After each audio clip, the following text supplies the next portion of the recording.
မင်္ဂလာပါခင်ဗျာ CI ထုတ်ပေးစခန်းများဖွင့်လှစ်ဆောင်ရွက်ပေးတော့မယ်ဆိုတဲ့အကြောင်းကိုပြောပြပေးချင်ပါတယ်နံပါတ်1ဖွင့်လှစ်မဲ့ရက်နဲ့နေရာများ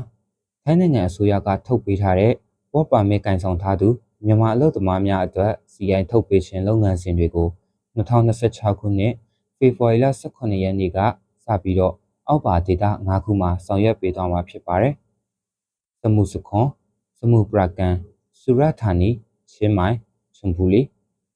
နံပါတ်2ငွေပေးသွင်းခြင်းနဲ့ရချိန်ယူခြင်း CI လျှောက်ထားလိုသူများကနီးစပ်ရာ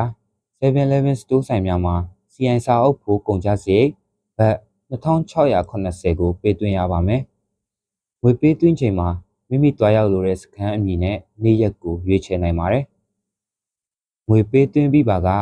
7-Eleven ကထုတ်ပေးတဲ့ကြေစာနဲ့အတူမိမိရွေးချယ်ထားတဲ့စခန်းကိုတွားရောက်ပြုလုပ်နိုင်ပါတယ်အရေးကြီးတတိပေးချက်အနေနဲ့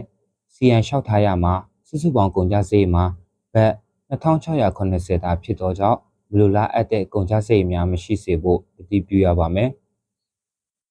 CI စခန်းများကိုအပတ်စဉ်တနင်္လာနေ့တိုင်းဘန်ကောက်မှာရှိတဲ့မြန်မာတန်ယုံရဲ့ရုံးပိတ်ရက်များမှာဆိုရင်ပိတ်ထားမှာဖြစ်ပါတယ်ဒီကြေညာချက်အရသင်ဟာ CI လျှောက်ထားဖို့အတွက်လာမဲ့ဖေဖော်ဝါရီလ18ရက်နေ့ကစပြီး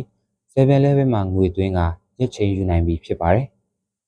ပြီးတော့ထိုင်းနိုင်ငံရောက်မြန်မာလုပ်သမားများအတွက် CI လို့ခေါ်တဲ့မိသူမိဝါဖြစ်ကြောင်းသက်သေခံလက်မှတ်ပြုလုပ်ရမှာကြိုတင်ပြင်ဆင်ထားတဲ့အချက်လက်တွေကိုပြောပြပေးရှင်ပါတယ် CI ဆိုတာက passport မရှိသေးတဲ့ဒါမှမဟုတ် passport သက်တမ်းကုန်ဆုံးနေတဲ့အလုပ်သမားတွေအတွက်ထိုင်းနိုင်ငံအတွင်းတရားဝင်နေထိုင်အလုပ်လုပ်ခွင့်ရဖို့ထုတ်ပေးတဲ့ယာယီစာအုပ်ဖြစ်ပါတယ်နံပါတ်1လိုအပ်တဲ့စာရွက်စာတမ်းများအနေနဲ့ CI မလုပ်ခင်မှာအခုပြောပြမယ်အထောက်အထားတွေစုံလင်အောင်အရင်ပြင်ထားရပါမယ်အဲ့ဒါတွေကတော့ငွေချေပြီးကြောင်းပြေစာစာရွက်ဘိုင်အနုမတ်ခေါ် Work Permit စာရွက်သုံးမောင်းရုံးမှာလက်ဝေနှိပ်ထားတဲ့စာရွက်လိုင်စင်တပ်ပုံ3ပုံမှတ်ပုံတင်မူရင်းနဲ့မိတ္တူ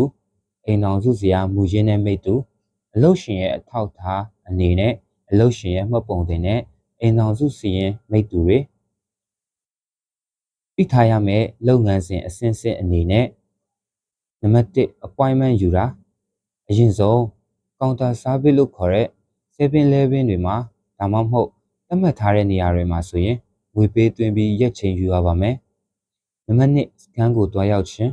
သတ်မှတ်ထားတဲ့ရက်ချိန်အတိုင်းသတ်မှတ်ထားတဲ့ CI စခန်းဥပမာမဟာချိုင်စမုပရာကန်စသည့်စခန်းတွေကိုတွားရပါမယ်နံပါတ်3အချက်လက်စစ်ဆေးခြင်းကိုရေးအချက်လက်များဖြည့်စွက်ခြင်းနဲ့ဓာတ်ပုံရိုက်ခြင်းလက်ဝေနှိပ်ခြင်းတွေကိုပြုလုပ်ရပါမယ်နံပါတ်4စာအုပ်ထုတ်ယူခြင်းလုပ်ငန်းစဉ်အားလုံးပြီးရင်တော့ CI စာအုပ်ကိုထုတ်ယူနိုင်ပါပြီအရေးကြီးတဲ့တတိပေးချက်များအနေနဲ့ဝယ်စားတွေကိုတတိထားရန်တတ်နိုင်သမျှမိမိကိုယ်တိုင်သို့မဟုတ်အလုပ်ရှင်နဲ့တိုင်ပင်ပြီးဆောင်ရွက်ရပါမယ်လိမ်ညာမခံရအောင်တတိပြုပါအချက်လက်မှန်ကန်မှုရှိမရှိစစ်ဆေးပါ CI စာအုပ်ထဲမှာပါတဲ့အမည်မွေးတက်ဂရစ်နဲ့အချက်လက်တွေဟာမိမိရဲ့မှတ်ပုံတင်နဲ့ကိုက်ညီမှုရှိမရှိသေချာစစ်ဆေးပါ